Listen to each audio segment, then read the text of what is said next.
begin now with breaking news.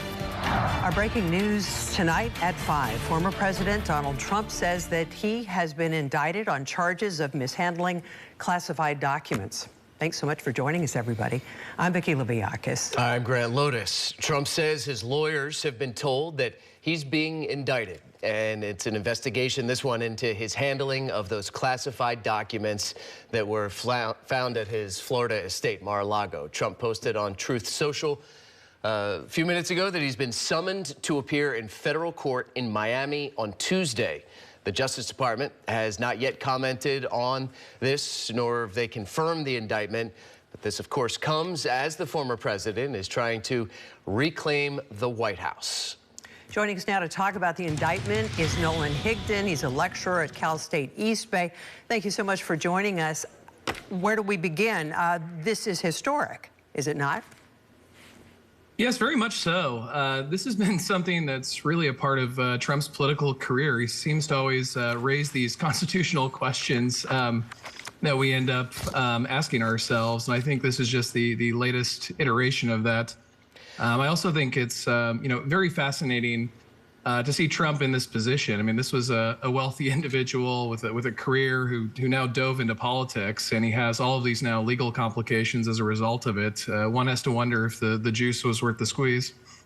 Dr. Higdon, he's already been indicted recently. That was a Manhattan district attorney indicting him on the hush money case. That is working its way through the court system. This is a federal case, the first time a sitting or former president has been indicted on federal charges, but he's going to be appearing in Florida, in Miami, he says. Do you know why that is the case, why he wouldn't be appearing in D.C.? I'm not sure why prosecutors chose that location. Sort of the conventional wisdom that I've been hearing is that Florida may be a better environment as far as picking a jury for Trump than, say, D.C., but that remains to be seen. Yeah, Dr. Higdon, I mean, there are some of our viewers may be old enough to remember when Richard Nixon resigned back in 1974 during the Watergate scandal and certainly the impeachment hearings. That when Donald Trump was being impeached, there was no desire on his part to even think about resigning. He's running for office. How is all this going to come out in the wash for someone who's not only a former president, but, is campaigning? I think it's important for audiences to know that, when Nixon resigned, it was a much different country in terms of our politics. There were certainly disagreements amongst the parties, but the hyper-partisanship of today simply didn't exist back then. And also, Trump is a very unique character. He's long sort of positioned himself as being the embodiment of his supporters, and he claims that he is, always the victim of a witch hunt, so thus they're the victim of a witch hunt. And for them, an indictment like this feeds into that rhetoric. They see Trump, being victimized, and thus they're being victimized. So at least in terms of a GOP primary, there's a case to be made that this may be good for Trump. We still have two other investigations that are ongoing. You have another federal case in D.C. related to whether or not Trump stoked the January 6th attack on the Capitol. You also have a state investigation going on in Georgia about, potential election interference and Trump's potential role in that. So, he couldn't be more embroiled in legal issues, now facing two different indictments. Two more could be coming. What do you think the American people will sit back tonight and think about this? Or do you think it even moves the needle? Do you think this will affect his chances in the Republican primary? And then, assuming he wins that, the general?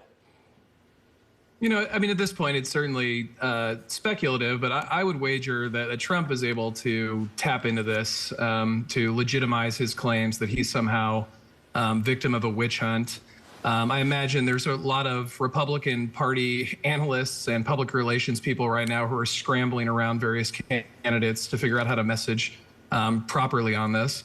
But regardless of what the outcome is for Trump, it's certainly going to be an issue throughout the entire campaign.